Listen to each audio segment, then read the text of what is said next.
চরিত্র যার নাই, ওর জিন্দেগি বরবাদ। আর এই সুস্থতাও নষ্ট করে মোবাইল, চরিত্র ধ্বংস করতেছে মোবাইল। কি মোবাইলে তোমার অসুস্থ বানায় নাই? টের বাবা, কত ধানে কত চাল, খুব অল্প দিনের মধ্যেই টের বাবা। সময় থাকতে দেখবা চোখের পাওয়ার নেই, কানের পার্স নষ্ট, কিডনি ড্যামেজ হয়ে যাইতেছে, হার্ট দুর্বল, মাথা ব্যথা, বুকে ব্যথা, স্ট্রোকের রোগী বাড়তেছে। ভালো মানুষ, রোগ নাই, হঠাৎ নাই, অসুস্থ, স্ট্রোক করেছে। এই মোবাইল স্ক্রিনের দিকে তাকা, তাও কোন সময়?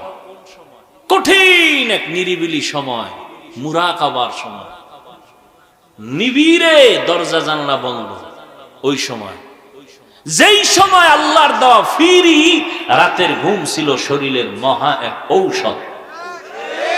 সমস্ত চিকিৎসা বিজ্ঞানীর একমত, রাতের ঘুম শরীরের মহা ঔষধ। তাও কিন্তু শেষ রাতের ঘুম না, প্রথম রাতের ঘুম না, মধ্যরাতের ঘুম। আর ওই টাইমেই তুমি মোবাইল নিয়ে ব্যস্ত হয়ে যাও।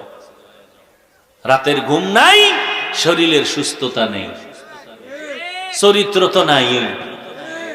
আল্লাহ মাফ করে দেন, আরো জোরে বলেন।